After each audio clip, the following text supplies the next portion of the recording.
ভাতৃ সংগঠন যুৱ পৰিষদ আৰু ছাত্ৰ পৰিষদে আজি নগাঁও জিলাৰ কাৰ্যালয়ৰ বাকৰিত জাতিটোৰ বাপতি সাহোন ৰঙালী বিহু আমি উদযাপন কৰিছোঁ। আমি সমূহীয়া জলপান জ্যেষ্ঠসকলক সন্মান জনাই আজি বিহু হুঁচৰিৰে বিহু আৰম্ভ কৰিছোঁ। আমাৰ লক্ষ্য এটাই অসমৰ জাতীয় জীৱনত আমি নিজকে অসমীয়া হৈ জীয়াই থকাৰ সংকল্প আমি নতুন প্ৰজন্মই ল'ব লাগিব। নতুন প্ৰজন্মই পুখুৰীত সাঁতুৰিলে নহ'ব, নতুন প্ৰজন্মই নদীত আৰু সাগৰীত সাঁতুৰিব পৰাকৈ এই জাতিটোৰ এই বাপতি সাহোন ৰঙালী বিহুৰ পৰা সেই সাহস, সেই প্ৰেৰণা আৰু সেই উদ্যম ল'ব লাগিব। অসমীয়া হিচাপে পৰিচয় দিয়াৰ ক্ষেত্ৰত আমি যেন ক'ৰবাত হেৰাই গৈছোঁ।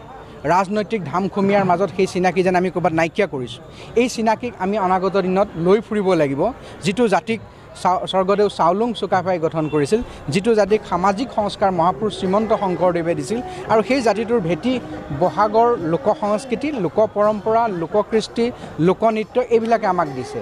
তো সেইকাৰণে আমি বহাগৰ এই সময়কণতে ডক্টৰ ভূপেন হাজৰিকাই কোৱাৰ দৰে বহাগ হ'ব এক দুৰন্ত তৰুণ, বহাগ হ'ব এক জাতিটোৰ জ্বলন্ত অৰুণ, সেইধৰণে আমি আগবাঢ়ি যাব বিচাৰোঁ।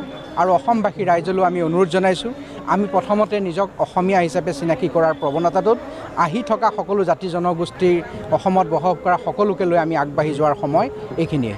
চাওক, এগৰাকী সচেতন বিধায়কৰ দায়িত্ব নিজৰ দেশ আৰু জন্মভূমিৰ প্ৰতি কেনেকৈ থাকিব লাগে সেইটো তেওঁ বিভিন্ন সময়ত প্ৰতিপন্ন কৰিছে, যে তেওঁ সদায় দেশ বিৰোধী স্থিতি লৈ বিভিন্ন সময়ত বিভিন্ন মন্তব্য কৰি আহিছে।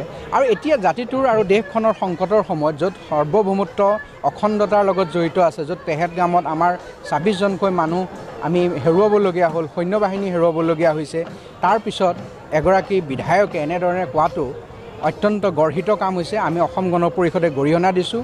তেওঁ কঠোৰ হাতৰে আইনৰ সৰ্বোচ্চ যিখিনি ব্যৱস্থা আছে, কঠোৰতম শাস্তি দিব পাৰে সেই শাস্তি দিব লাগে।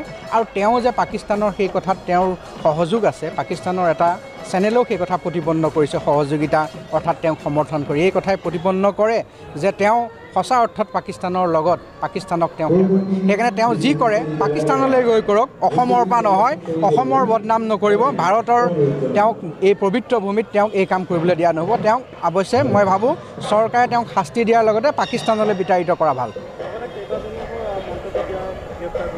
নিশ্চিতভাৱে কৰা উচিত। তাৰ প্ৰতি আমাৰ মুখ্যমন্ত্ৰীৰ প্ৰতি আমাৰ সম্পূৰ্ণ সহযোগিতা আৰু সমৰ্থন আছে।